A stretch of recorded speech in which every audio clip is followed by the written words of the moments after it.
জুমার নামাজে বয়ান শুনছে, কোরবানি দিলে কলিজা ঠান্ডা হবে, আল্লাহ খুশি হবে। ইব্রাহিম নবী তার সন্তানের কি দিছে? এটা কম ফজিলত নেই?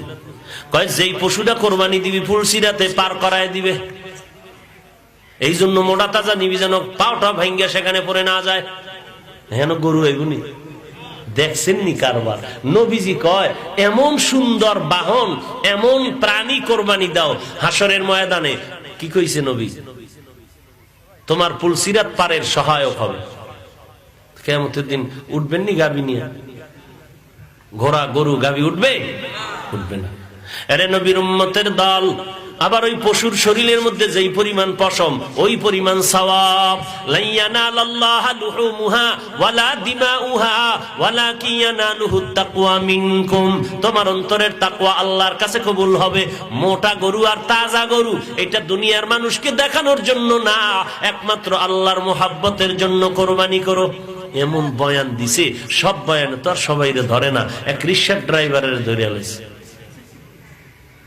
যে কোরবানির এই ফজিলত আমার দিতেই হবে, প্রয়োজনে চুরি করব,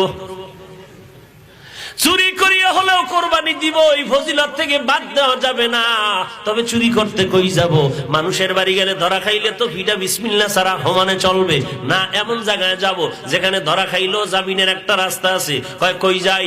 গুনতে গুনতে খবর নিয়ে দেখে গতকাল রাত, আগামীকালকে ঈদের দিন, আমার মামা সুন্দর একটা গরু কিনে ফেলাইছে। আজকের রাত্রে বেলা, ভোর রাত্রে বান্দা দৌড়াইতেছে মামার বাড়ি, গরুটা নিয়ে যখন যায়, মসজিদের ইমাম সাহেবের সাথে মোলাকাত হয়ে গেল।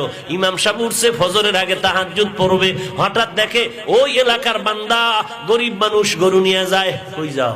বলে হুজুর দোয়া করেন, দেখা হয়ে গেছে, দোয়া চাওয়ার সময় পাইতাম না, যখন পাইয়ে গেলাম দোয়া করেন। কি বলে? দোয়া করবেন, এই গরু কোরবানি দেবো ইনশাআল্লাহ। তুমি না গরিব মানুষ, গরু ফাইলা কই? ফাইলাম কই ভোর রাত্রে আনছি, বুঝেন না? কই ফাইলাম? কই ফাইলা? কয় হুজুরে গরু আনছি মামার বাড়িতে। মামায় জানিনি? জানলে কি ভোর রাত্রে আইতাম নি? আরে আল্লাহর বান্দা, তুই কি জানো না চুরি করা হারাম? কয় হুজুর এই ফতুয়া তো আমরা বহু আগেই জানি, এই পেছ লাগাইবেন তাও জানি।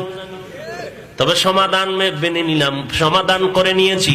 গত জুমায় যে টাটকা বয়ান দিছেন কোরবানির, এত ফজিলতের বয়ান আপনি দিয়েছেন, ওই ফজিলতের বয়ান শুনে পাগল হয়ে গেছি।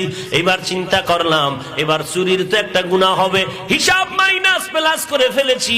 চুরির গুনাহ আর কোরবানির ফজিলত হবে সমান, মাঝখানে গরুর গোশত খামুফা।